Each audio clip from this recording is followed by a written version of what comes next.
This is part 8 of the flaming spirit of Belden Hall. But I was trying to lift him up. My hands were already grasping the bent shoulders, encircling the bent back. It was as though my hands were sinking into flesh below that cape flesh that I felt, and yet which melted strangely under my touch. I could feel my fingers falling between ribs, and then, horror of horrors, I grasped a spinal column. My blood went cold. I turned deathly sick, but I could not let go. In that terrible moment, I felt the backbone turning in my grasp like a rusty hinge. The thing was looking at me. The sight of that death's head maddened me to action. But even as I tore myself loose from its uncanny magnetism, the creature grasped a red-hot poker which lay in the flames and pressed it upon my cheek. It had been heating the iron there for this horrid deed, heaven knows how long. In my mad struggle with the thing, I felt both the hellish heat of that blazing poker with which the curse had been marked on my face, and the indescribable cold of my contestant.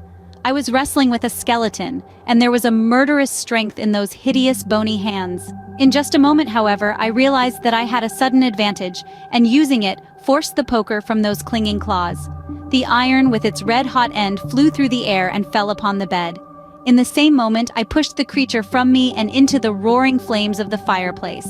There was a sudden rush of cold like an icy wave or a draft of Arctic air, a hissing upon the hearth, and the room was in darkness. The kindled fire was out. But the darkness was not complete. As I groped for a candle, I heard a whimper from Tango. Evidently, he had crawled into the bed, and the little beast was in terrible pain. The blazing poker upon the bed had traced a singed brand upon the little creature's back. My pet ran for the nearest window, insinuating himself between the bars, and was gone. At last I struck a light. The charred embers lay upon the hearth as though my fire had died a slow death. The stone-cold poker was in its accustomed place. The room bore no evidence of a struggle or a branding iron. My heart began to beat more regularly. Was it all a dream? A figment of the imagination? But look, a hole had burned itself into the blanket where the poker had fallen. Or was it but the mark of the cigarette which I had been smoking when I had fallen asleep?